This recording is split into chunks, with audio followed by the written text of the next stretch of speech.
everyone.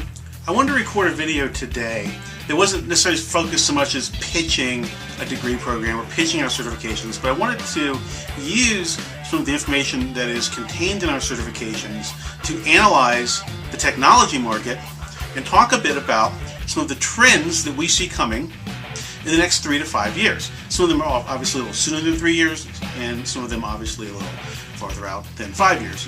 You can't be exactly precise when you are trying to predict the evolution of markets.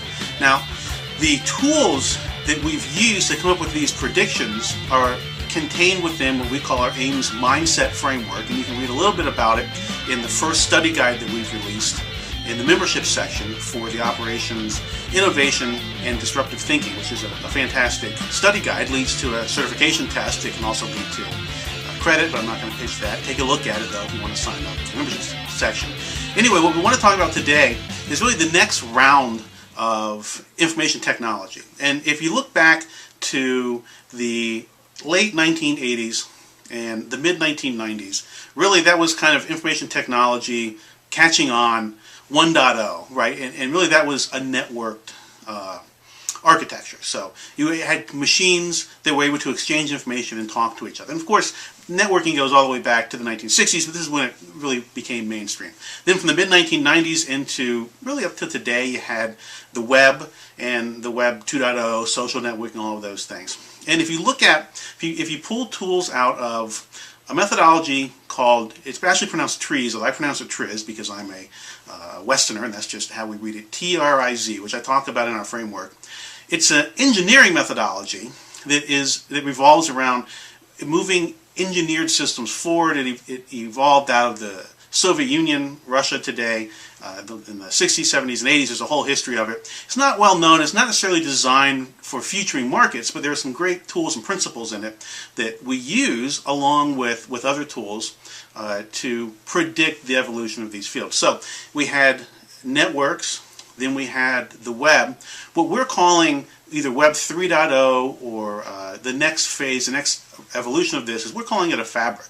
And there's a principle involved in this, which is that the communications, which would be the network or the internet or now this new fabric, they're becoming more dense, which means that more information, honestly sometimes smaller pieces of information, are being exchanged more rapidly and more frequently. So in a network you would have, let's say, 100,000 communications a minute, and the World Wide Web is obviously exponentially larger than that, and as we move into this next generation, this fabric, it's going to be exponentially larger than that.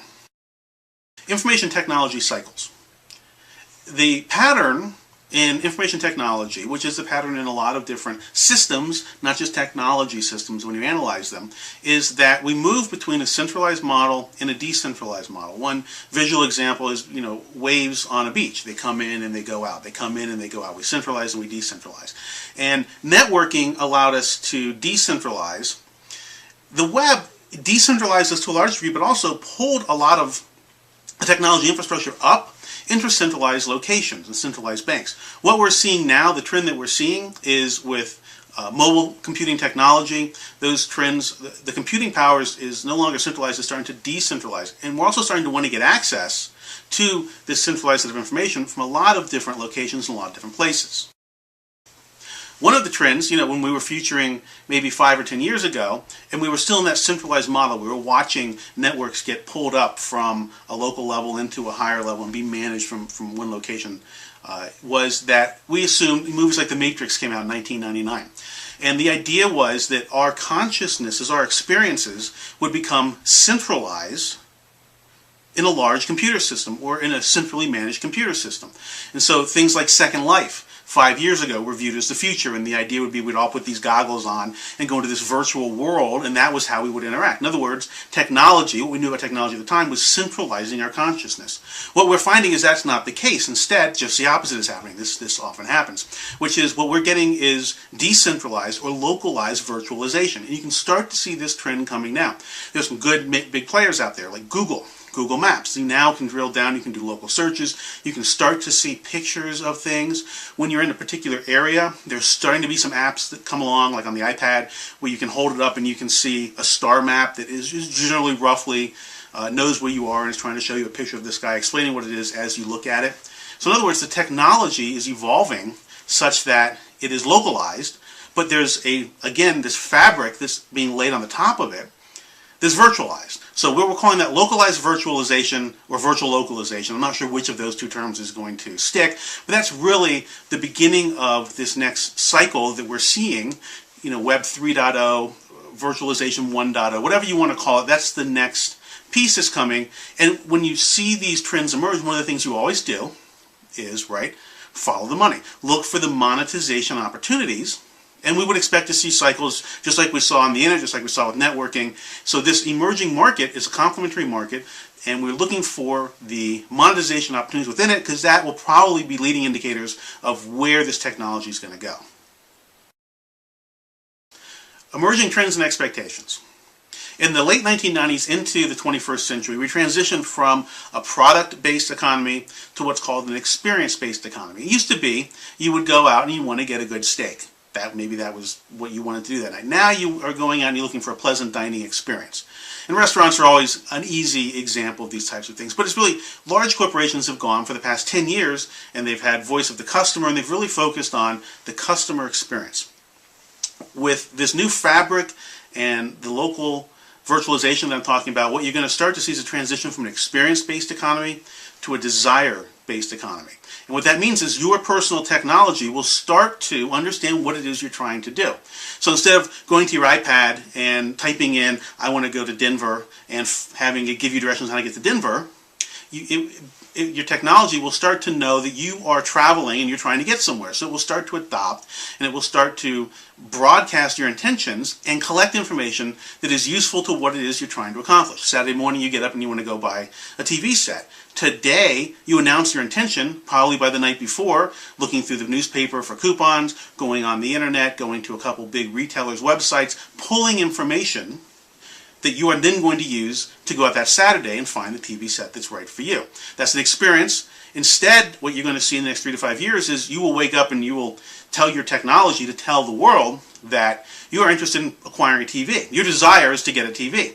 And you are open to offers and information around TVs. And your device will start to capture information around good deals, be able to compare stuff, it'll draw maps for you instead of you having to go figure it out to the different locations in the stores. That's the shift that we're seeing from an experience-based economy to a desire-based economy. What is it I want to do? What am I trying to do now? So the business paradigm shift. So if you're a business that offers a product or a service, which is pretty much every business that there is, what does this mean for you? The shift means, one, that you're going to need to be able to react in a quicker, more granular manner to what consumers of your product or service are doing right now, not what their intentions are next week or what experiences they want to have in 6 months. You're going to need to be able to exchange data, smaller pieces of data, but much faster. No longer, as I said, will a person wake up, go to your website, pull information that you don't know anything about. You can see they're pulling information, but you can't really tie it to what they're doing. Instead, their devices will start to look for TV offers, which means you're going to want to start broadcasting TV offers, if you sell TVs, to people that are looking for TVs. We call it PAIDAR, and that's just a cute name we came up with. But the way to think of it would be, locally, let's say I go to downtown Denver, and as you know, Ames is based in Denver. And I'm looking for some ties, because I want to buy some ties. My local technology, I would tell it I'm looking for ties, and then the local retailers would need to be able to advertise tie deals to me, the ones that sell ties, because I've announced that I'm open to receiving those deals. Now you notice in this model, things are happening much faster, much more in real time, because the window with where I desire a tie is very narrow. It's very time-based, and it's very geography-based. Because I don't know about you, but when I need to go look at a tie, I can't just buy it online. There's certain things, clothes, foods, different things that you can't necessarily buy online. You want to go touch them, you need to feel them. So there's a very short, narrow of time where I've announced I'm looking for ties. Now my desire will be filled, A, if I can't find anyone that sells ties I like, or B, when I purchase the tie. So, you know, we're talking about maybe 30 minutes, 60 minutes. I don't know how long you shop for ties. I don't shop for them that long. So this is the new business paradigm that we're looking at. We're calling it PAIDAR, and you can think of it as you have your little device. It is sweeping for activities. that you're interested in, deals, those types of things you desire on your side. On the retailer side, you're looking for local people that are interested in your products or services. So disruptive opportunities. Talking about PAIDAR, you can think of it as the Google or the Yahoo or the internet pay-per-click model. We're calling it pay-per-pop because it's not necessarily a click, but it's the same idea. And these are, I talked about follow the money. These are the revenue opportunities that you start to look for. And the fabric that is laid over this will probably piggyback on existing infrastructure that's delivering existing 3G, 4G functionality, those types of things, phones, pads, networks. The monetization opportunities are, as you can see, twofold. Provider networks that I, as a consumer, subscribe to get information about my desires, what I'm trying to do today, and networks that I, as a retailer, advertise into based upon the number of folks that are in my area on that network, the cost of alerting a person to what I sell against their interest in those types of things. So new market dimensions. Now, just like in Web 1.0 and Web 2.0, we would expect to see the large players moving into this market. They have the resources, capability, the money, and the desire to compete in these markets. We would expect, though, new competition in these markets, and in the same way that an Amazon or a Google emerged out of Web 1.0, or Facebook or Twitter emerged out of Web 2.0, we expect 1 to 2 large successful players to emerge in this fabric environment, this Web 3.0 environment. Now, these companies and these folks might not be doing that today, and they might not exist yet. That seems to be the trend or the pattern, which is all of a sudden, very quickly, there'll be a rise to prominence and quick market consolidation. Still follows the rules of economics that they put out there, only happens much, much, much faster. So we would expect to see that. We expect to see a lot of monetization and revenue opportunities inside the advertising, the exchanging of information, the bringing together of the consumers with the providers of that particular product to fulfill their immediate desire. But this is a big, wide open market. And it's a disruptive market. Anytime we go through one of these paradigm shifts, there's a lot of market disruption, which creates a lot of opportunity. So if you're an entrepreneur, this would be one of the places, if you're looking to invest or to start creating products, is piggybacking on existing networks, probably, because that infrastructure is very expensive and highly regulated today to get in place. Adding this new dimension of services into that new localized market, which means from GPS aware, you're very focused on a person's real world environment versus the second generation concept of pulling it up into a virtual world. And then you're looking to build the technology for folks to subscribe to, both on a consumer standpoint and from a business standpoint, an awareness of those opportunities, and to quickly exchange small pieces of information about the different desires of the consumer. So that's our interpretation of the next 3 to 5 years of information technology. And each of those pieces, if I've done a good job of explaining them, came about against what we call our AIMS mindset framework, which is a way of looking at markets, a way of looking at systems, and a way of forecasting them forward against some assumptions and within some context. So hopefully that was interesting. I wanted to put something together that provided information beyond just, hey, buy this now, right? So hopefully I did that. Hopefully you enjoyed the little video. Obviously there's a ton more information about this on the website. Check out our new study guide that touches on some of this from a reading standpoint. I'll see you around there. Thanks.